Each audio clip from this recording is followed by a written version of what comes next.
You know it as the scary hit movie, The Amityville Horror, but he knows it as something else. Home. He lived there as a boy. Were you scared living there? Horror house or hoax. Inside Edition takes him back to the real house in Amityville.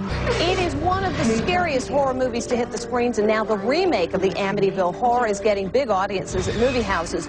But is Hollywood's treatment of what happened in that house in Amityville anywhere close to what really happened? In an exclusive interview, Diane McInerney talked for the first time the man who grew up there and found out what he says is hoax and what really is horror.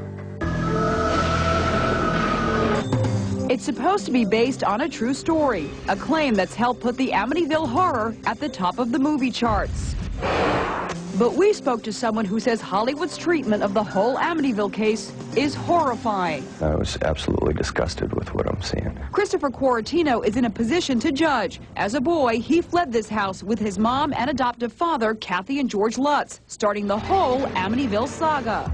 We went back to the home with Christopher, and in an exclusive first-ever interview, he blasted what he sees as the untruths in the movie. The only thing that they got right is that our family moved in that house and we left. This is the house in Amityville, Long Island that the horror movie is based on. As you can see, the infamous windows have been changed and the home has gone through several owners since George Lutz and his family fled from here almost 30 years ago. Christopher Quaratino is the little boy in both the new movie version and the 1979 original, starring James Brolin and Margot Kidder.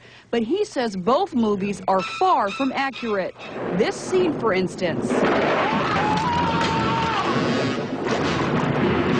That didn't happen. Again, that's Hollywood portraying the story. Or this one. Were there swarms of flies? There was definitely a lot of flies, nothing again like what Hollywood was portraying it. Both movies tell the story of murders that happened in the house before the Lutzes moved in.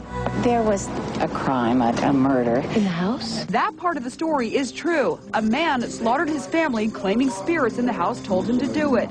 The movie details how chilling events occur for the house's new occupants, the Lutz family.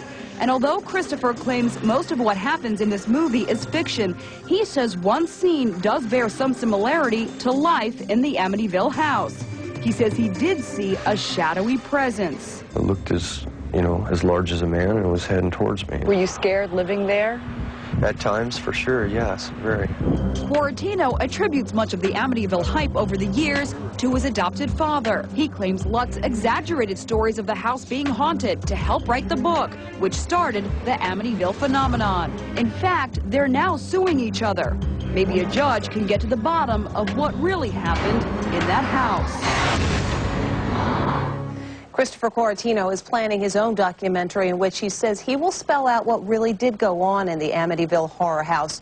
By the way, the movie Remake was #2 at the box office this past weekend.